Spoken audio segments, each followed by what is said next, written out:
اعوذ باللہ من الشیطان الرجیم، بسم اللہ الرحمن الرحیم۔ کرسٹل موٹیویشن پر آپ سب دوستوں کو السلام علیکم۔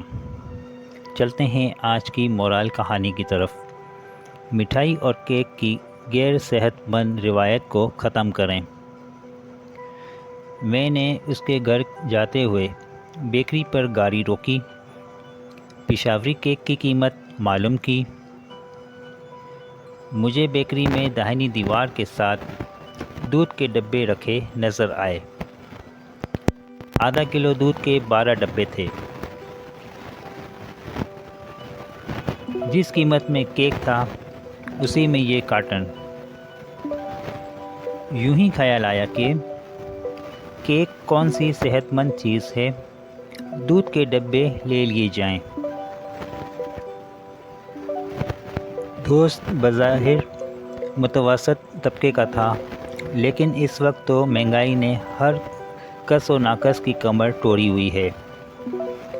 میں نے کارٹن گاڑی میں پچھلی سیٹ پر رکھا اور فیڈرل بی ایریا اپنے بچپن کے دوست کے گھر چلا گیا۔ میں نے دروازے پر کال بیل دے کر سیٹ سے کارٹن اٹھا کر اس کے حوالے کیا تو وہ چونک گیا۔ میں نے کہا، میں کچھ اور تو نہ لا سکا، یہ گاڑی میں پڑا تھا، سوچا چلو تمہارے کام آ جائے گا۔ دوران گفتگو اس کے حالات کا جان کر بہت افسوس ہوا۔ فیصل 4 بچوں کا باپ ہے۔ اس نے کہا، ہمارے گھر 2 کلو دودھ روز آتا تھا، لیکن پچھلے 6 ماہ سے 1 کلو دودھ کر دیا ہے۔ اب میرا چھوٹا 1.5 برس کا بیٹا دودھ سے محروم ہو گیا۔ بجلی کے بل اتنے زیادہ ہیں، سارا مہینہ خوف سے گزرتا ہے کہ بجلی کا بل نامعلوم کتنے کا آ جائے۔ اس پر اشیاء خورد و نوش تک اتنے ٹیکس۔ جو سودا سلف اس مہینے میں 10,000 کا لاؤ، وہی اگلے مہینے 15,000 کا۔ بیٹے نے فون پر کہا، آپ اس پر لکھیے گا کہ ہم جب کسی کے گھر مہمان جاتے ہیں تو کیک اور مٹھائی جیسی غیر صحت مند اور مہنگی چیزوں سے چھٹکارا پائیں۔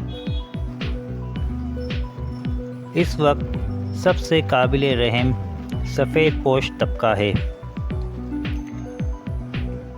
آپ کا جس سے قریبی تعلق ہوتا ہے، اس کو تحفہ دینا آسان ہوتا ہے، جیسا تھوڑے تکلف والے رشتوں میں شہد اور اچھی کھجور تحفے کے طور پر دی جا سکتی ہے۔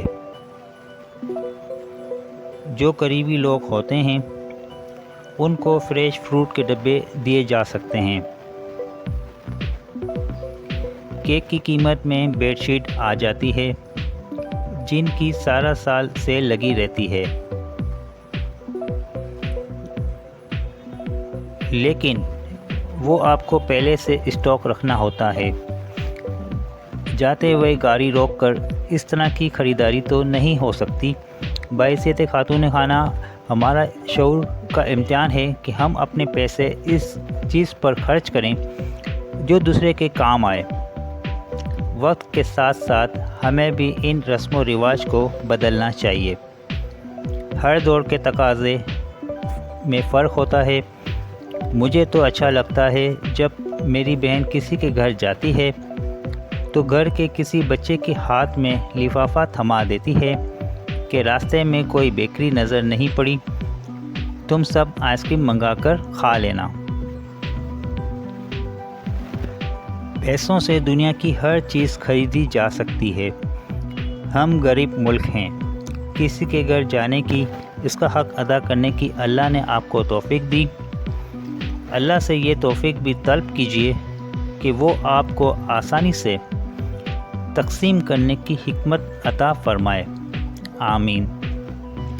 امید ہے کہ آج کا یہ چھوٹا سا سیگمنٹ آپ کو پسند آیا ہو تو اسے زیادہ سے زیادہ شیئر کیجیے گا اور لائک کیجیے گا۔ اپنا بہت سارا خیال رکھیے گا۔ ملتے ہیں اگلی کہانی میں، تب تک کے لیے مجھے دیں اجازت۔ اللہ حافظ۔